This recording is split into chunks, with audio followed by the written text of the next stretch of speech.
As far as the president's statement is concerned, I will say that we have absolutely no interest in any conflict with the president, whatever the area. Despite this, I want to say that it was a good attempt at a balanced statement, which, however, had an unbalanced part at the end. Therefore, I want to ask a simple question. First of all, I want to ask what our deviation from our membership in the European Union and NATO is. Nothing. Such a thing simply does not exist. It is a godly wish of the anti-government media and the opposition. I would be very unhappy if the president fell for these lies about our membership in the European Union and NATO. The Slovak Republic is a member of these organizations, and we consider the European Union as our living space. And in this spirit, we agree. Therefore, there is absolutely no deviation.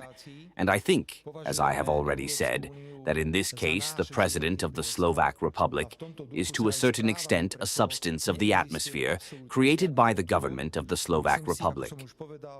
And I will add very rationally and pragmatically, ladies and gentlemen, that it is not a question of whether we are or are not a member of the European Union. We are and we want to be, but we want to be sovereign members of the European Union and NATO. And I fundamentally reject the idea that Slovakia is to be a member state of the European Union and NATO that will be subject to one single, correct political opinion and nothing else, and that we will accept the threat that someone is telling us that if we do not listen, we will be punished. So, hello, this is really not the case. Now, I am not talking about the president. I am talking about someone else. Slovakia has given its all, and the president has also signed it.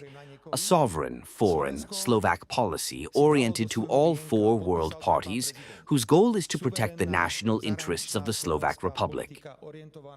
If someone tells us, ladies and gentlemen, in a few months that we should stop extracting nuclear fuel from the Russian Federation, should I be quiet? Just so that someone does not say anything to my address. Should I be quiet if I say that President Zelensky caused us a loss of 500 million euros when he stopped the transit of gas? Should I be quiet in other areas? Is it a big difference? Do we want to listen and be obedient so that we are smooth-headed and have peace of mind? Or will we say our opinions in a sovereign way, and will we protect the national interests of the Slovak Republic? I understand that the media and the opposition are trying to create an image from our sovereign position that what the government of the Slovak Republic allows itself when it can speak in its own sovereign position to the topic that is the national interest of the Slovak Republic.